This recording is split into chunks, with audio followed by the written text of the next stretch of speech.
karma, or cause and effect, is a twin doctrine to reincarnation.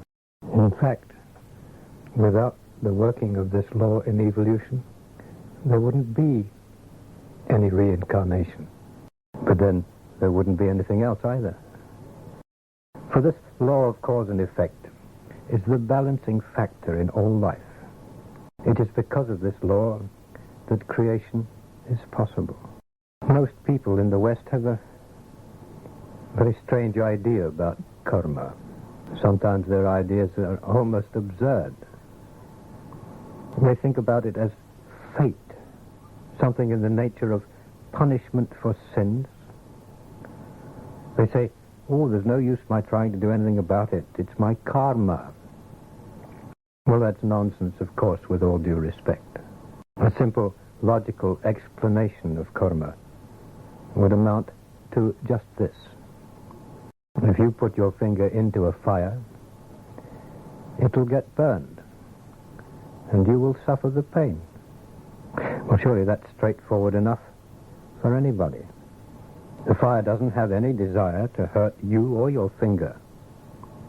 It doesn't even know you or your finger. But the nature of fire is to burn, to consume, to break down the physical structure of that with which it comes into contact. If you, either through ignorance or foolhardiness, choose to ignore that fact, then the consequences are inevitable. Don't bother to ask the fire to be merciful or to forgive you. The fire has no mercy or forgiveness or lack of either.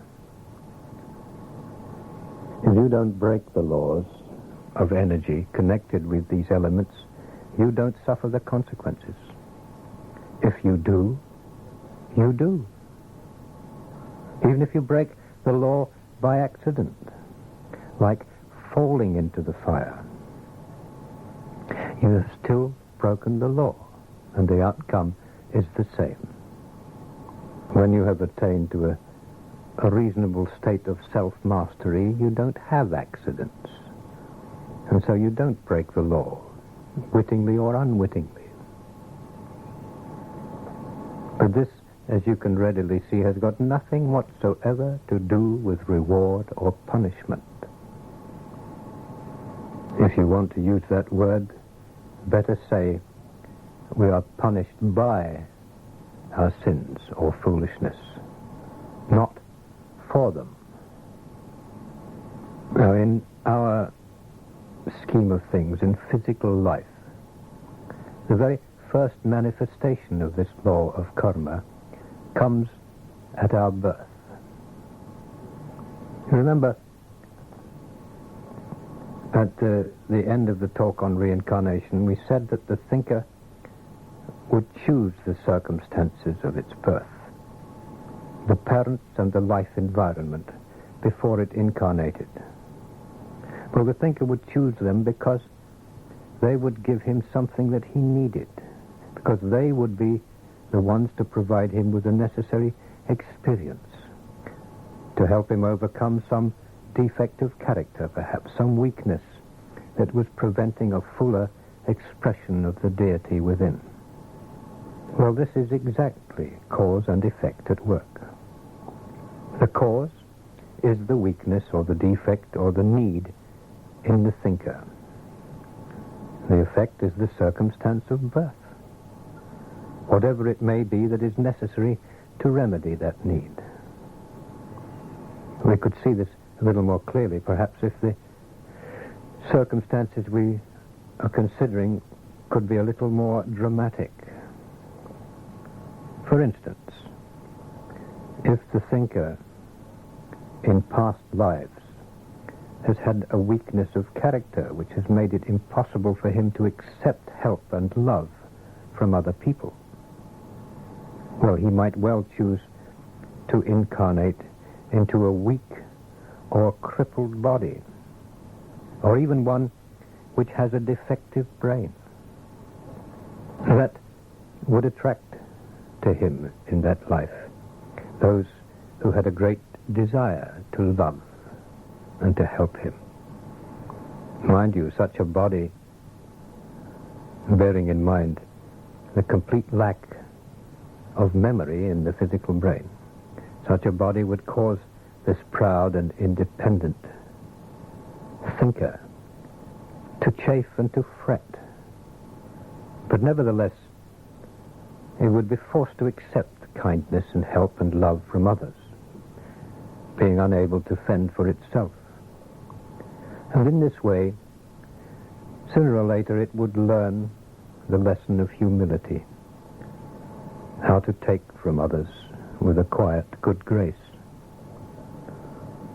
Perhaps such a lifetime, viewed through earthly eyes and limited understanding, might appear to be a dreadful waste.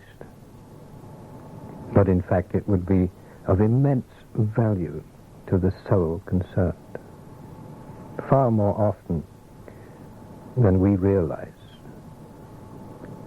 Hardships, difficulties, handicaps, frustrations are the direct result of this law of cause and effect. And such is the inherent wisdom in this law that in the case that we've just talked about, for instance, our thinker in his crippled or handicapped body, he would also at the time of birth be drawn to a family in which one or more of the members needed the life experience of loving and caring for such a helpless soul, perhaps to remedy some past defect in their characters, which could be done through all the difficulties and emotional upheavals attendant upon such a life. In this way, two or more thinkers would be working out their karma together. And eventually this would forge a bond between them, a karmic bond that would never be broken. Often, whole groups of souls are brought together time and time again, sharing experiences, good and bad. In this way, growing closer and closer every time. One could ask about this, well, how does a soul know which family to choose? How does it know what the possibilities in any forthcoming life will be? And the answer is quite simple. They're helped. They're guided in their choice by very wise and progressed minds, spiritually evolved beings who have progressed beyond the need of earthly experience themselves, but who are only too happy to help their lesser brethren in the search for understanding. These beings, progressed as they are able to assess the possibilities in any situation or in any person or group of persons, because they can read in the Akashic record the past histories of spiritual attainments or developments in those persons or groups. And from that, they can then deduce or predict to a markedly accurate degree what's most likely to happen in that life or that family under any given circumstances. If the thinker needs a body that is deformed or a brain that is defective, then these guides, as we can call them, will direct him to the type of parents whose union is most likely to produce such a body or brain, just what he needs. There isn't any great mystery at work here, just ordinary logic and common sense. But then, you see, the absolute in all its manifestations, is extreme logic and common sense, until it's expressed through the developing intellect in man, that is. Then, quite often, it becomes most illogical and totally absurd.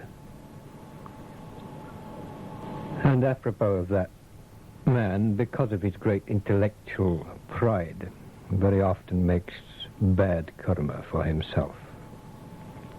His constant mistreatment of both his planet and the lower kingdoms on it, for instance.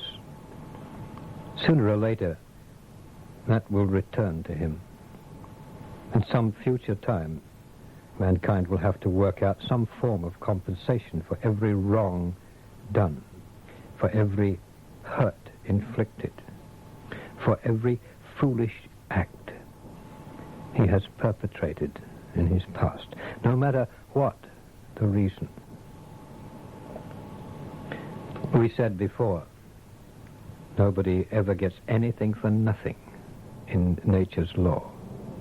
We may rest assured that whatever hardships we are suffering, whatever physical, mental, or emotional difficulties we encounter, or conversely, whatever success or happiness we enjoy in our lives,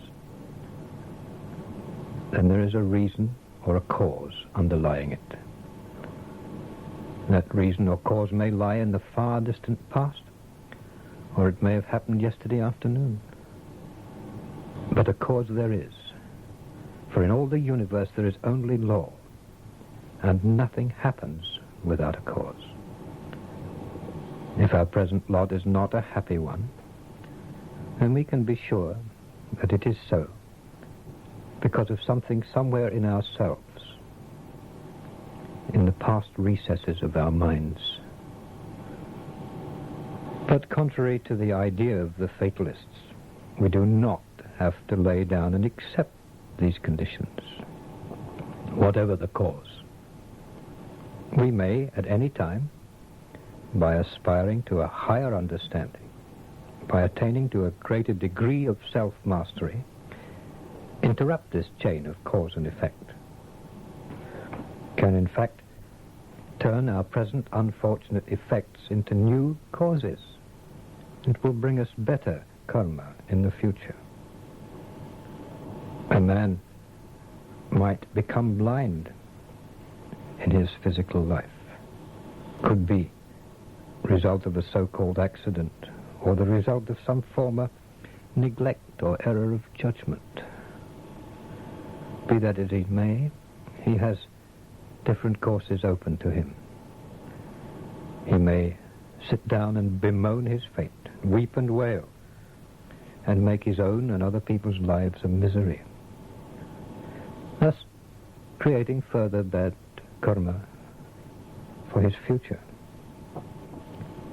Or he could accept the misfortune quietly,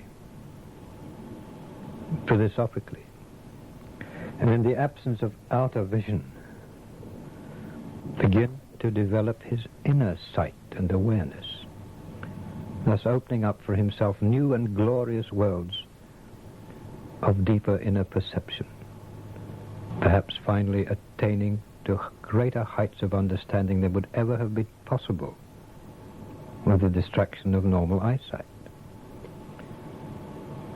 And in this way, with his newfound strength and wisdom, he could become a center, a source of encouragement and healing to many less afflicted. And so he would be making a wonderful karma for his future lives. Cause and effect, though, is not just confined to events. It's also very much concerned with states. For example,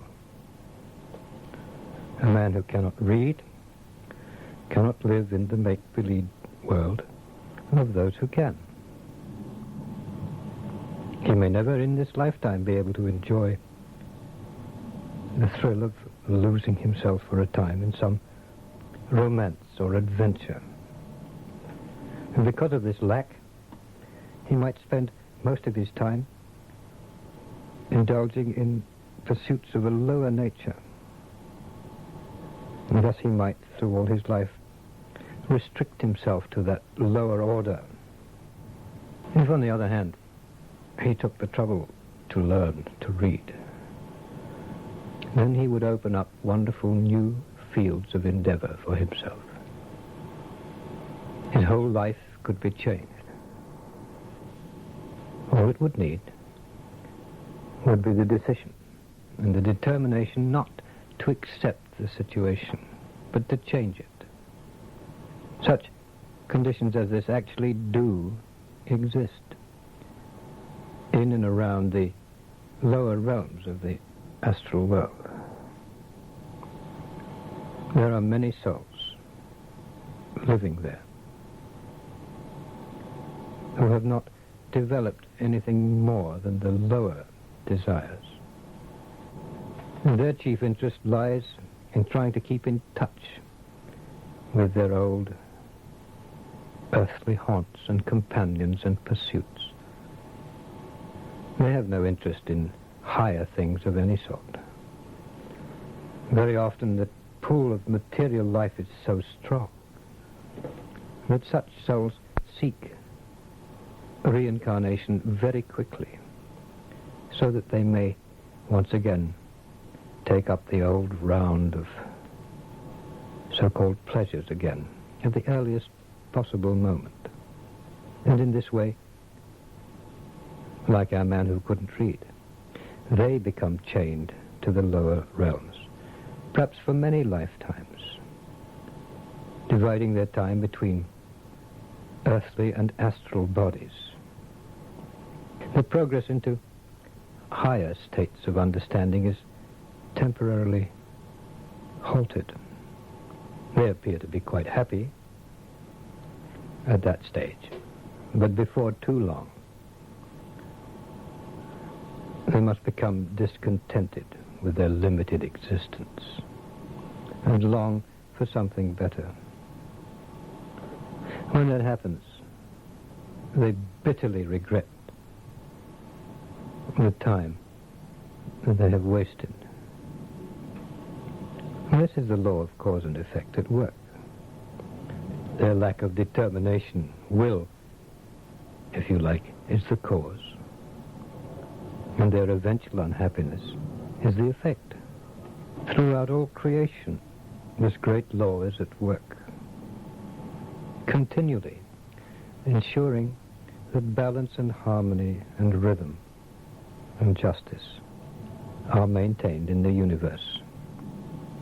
This is, in fact, the judgment of the theologians. This is the eye for an eye, tooth for a tooth. But it's far more exact, infinitely more just. Here there's no question of mercy or forgiveness, of revenge, reward, or punishment in any way whatsoever. There is only the law. Sooner or later, you see, in any system which is administered by man, however advanced, there must come a time when emotion overturns reason. When, either in the name of mercy or revenge, someone will escape the consequences of their act or be far too harshly treated. This must happen sooner or later. The idea of mercy and forgiveness is very wonderful as far as we personally are concerned. It is a necessary part of our spiritual growth that we should learn to be merciful, to forgive those who have transgressed against us. Human sympathy and love are the keys to heaven. No one denies that for a moment. But that has nothing to do with justice. If a fire should burn the finger of a man on Wednesday, one should leave untouched the finger of a child on Thursday, just because it is a child and not a man. Then that would be injustice. If such things could happen in nature, the result would eventually be complete and utter chaos.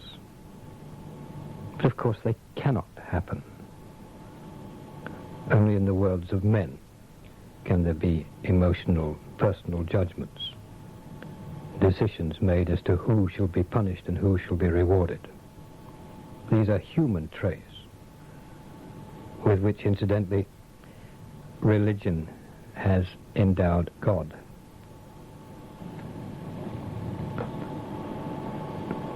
As an illustration of this, perhaps a rather amusing one, try to imagine a world in which all the inhabitants, instead of having bodies like ours, had bodies which were either cubes or spheres.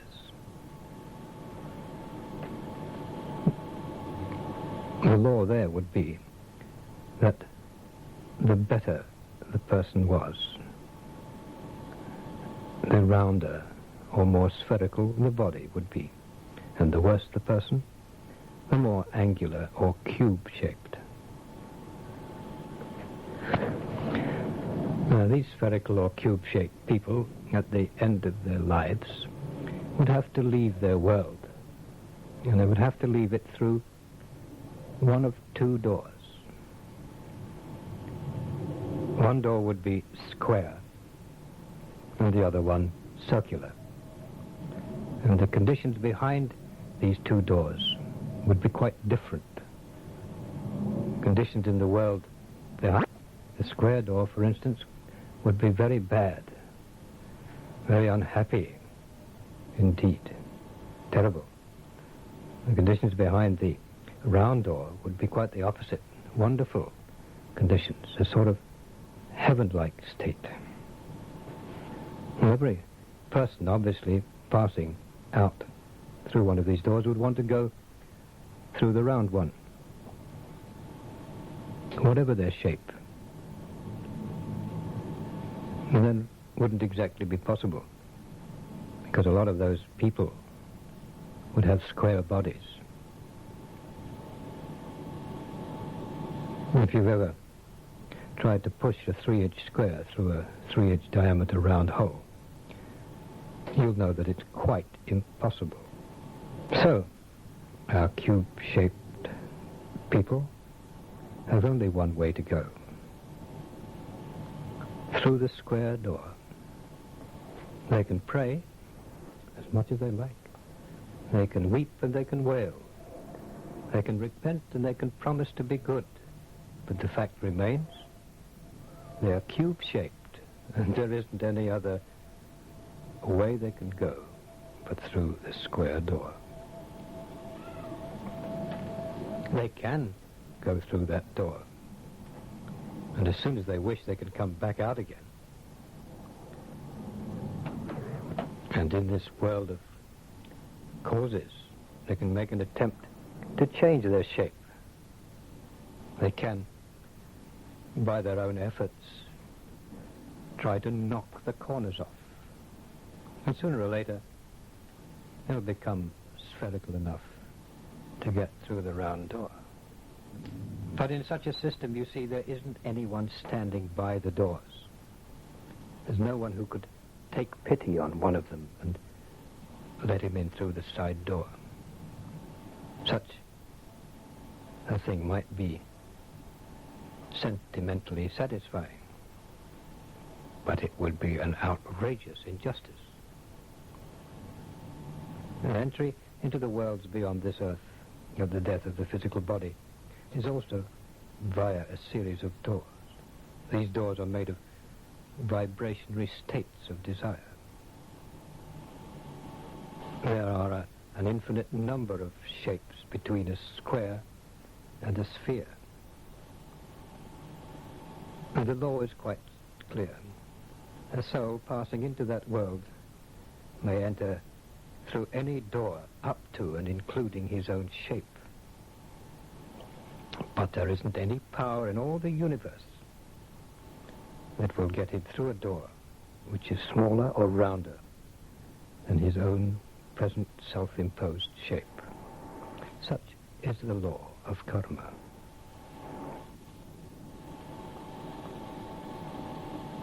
And in the idea of being able to come back and try to modify our shape so that we may later on be able to enter through a rounder door. In that we see reincarnation. The two, karma and reincarnation, are completely tied together. Without reincarnation, without the opportunity to try again, the law of karma could never be fulfilled. And without the law of karma, reincarnation wouldn't be necessary. There is another idea which is often associated with this law of karma or consequence. I think we should have a word about that. It's the doctrine of the transmigration of souls, which has sprung from a complete misunderstanding of the teachings of the Buddha. As we have it today, this degrading idea says that a soul which has retrogressed through lives of sinful activity may eventually be reborn into the body of an animal.